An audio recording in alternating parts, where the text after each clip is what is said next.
new drive to help street children. The Prime Minister pledges his support. Hello, there's fresh hope for the world's street children with the launch of a new group dedicated to ending their plight. Last night, John Major held a special reception at 10 Downing Street to mark his support for the Consortium for Street Children. Young people who live on the streets are found all over the world, but the problem is particularly bad in countries like Brazil in South America. Alison Inglis-Jones.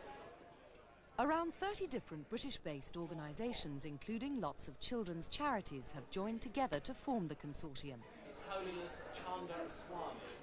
They hope by forming themselves into one big group, they'll have more power to persuade the world to help. Nina Kapau.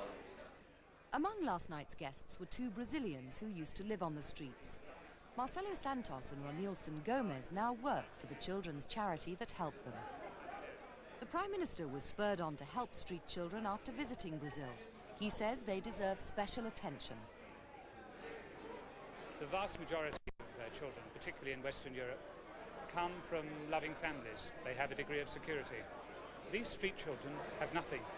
They have no families. They have no hope. The way in which they earn their living is very precarious.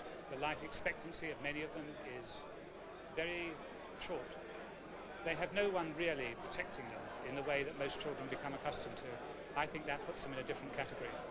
Why is it important to help street children when some people might say we've got enough problems of our own? Well, I think we British have a very large heart. We have problems in this country, but they're not remotely comparable to the problems in many countries in Latin America. And any problems we might find in this country or anywhere else in Western Europe just pale into insignificance compared to the daunting problems faced by these children. There are thought to be around 30 million children around the world who live on the streets. Millions more use the streets to earn money to survive because their families are too poor to support them. In countries like Brazil, the children are often the victims of death squads, killed by people with a twisted idea of how to solve the problem. When John Major visited Brazil's capital, Rio de Janeiro, last year, he saw the problem for himself. But he was also shown how the charities can help.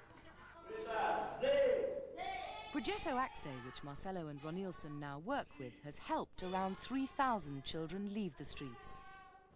It's now hoped the new Consortium for Street Children will lead to many more of them around the world getting a secure and happy future.